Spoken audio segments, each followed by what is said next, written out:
نحمدہ و نصلی علی رسولہ الکریم اما بعد۔ خواب میں کتے یا بلی کا دیکھنا، اس کی مختلف صورتیں اور مختلف تعبیرات ہیں۔ نمبر 1، خواب میں کالی بلی کا دیکھنا یہ نقصان، پریشانی، مصیبت میں پڑنے کی علامت ہے۔ اور خواب میں صرف بلی کا دیکھنا، اس کی بھی مختلف تعبیرات ہیں۔ نمبر 1، لڑائی جھگڑے کی طرف علامت ہے۔ نمبر 2، کسی فسادی چور سے واسطہ پڑنے کی علامت ہے۔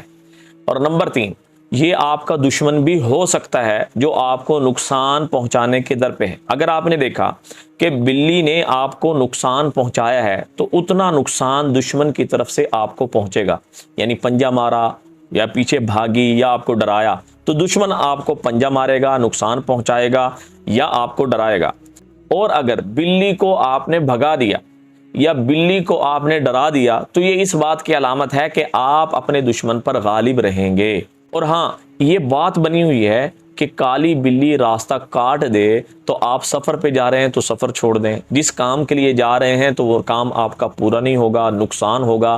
تو یہ ساری بے بنیادی باتیں ہیں، اس کا حقیقت سے اور شریعت سے کوئی تعلق نہیں ہے۔ اور خواب میں کتے کا دیکھنا، اگر کوئی مرد عورت خواب میں کتے کو دیکھتا ہے تو یہ مہربان دشمن کی علامت ہے۔ اور اگر دیکھا کہ کتے نے آپ کو کاٹا ہے تو جس قدر کاٹا ہے اتنا دشمن آپ کو نقصان پہنچا سکتا ہے۔ اور اگر آپ نے کتے کو مارا ہے یا بھگا دیا ہے تو آپ یقیناً اپنے دشمن پر غالب رہیں گے اور وہ آپ کو نقصان نہیں پہنچا سکے گا۔ اور اگر دیکھا کہ کتے نے آپ کو کاٹا نہیں بلکہ آپ کے کپڑوں کو پھاڑا ہے تو یہ مال میں نقصان اور کمی ہونے کی علامت ہے۔ اگر آپ نے دیکھا کہ کتے کو آپ نے بھگا دیا ہے تو عنقریب آپ اپنے دشمن سے چھٹکارا حاصل کرنے والے ہیں۔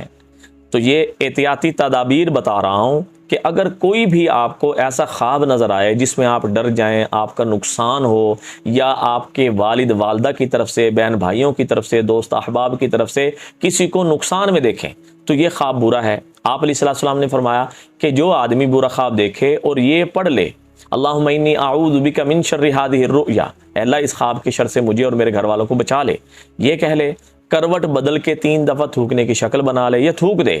نمبر 3، صدقہ دے لے، انشاءاللہ تعالی ہر برے خواب کے شر سے اللہ آپ کو بچا لیں گے۔ دعاؤں میں یاد رکھیں، صدقہ جاری سمجھ کے شیئر کریں۔ السلام علیکم ورحمۃ اللہ وبرکاتہ۔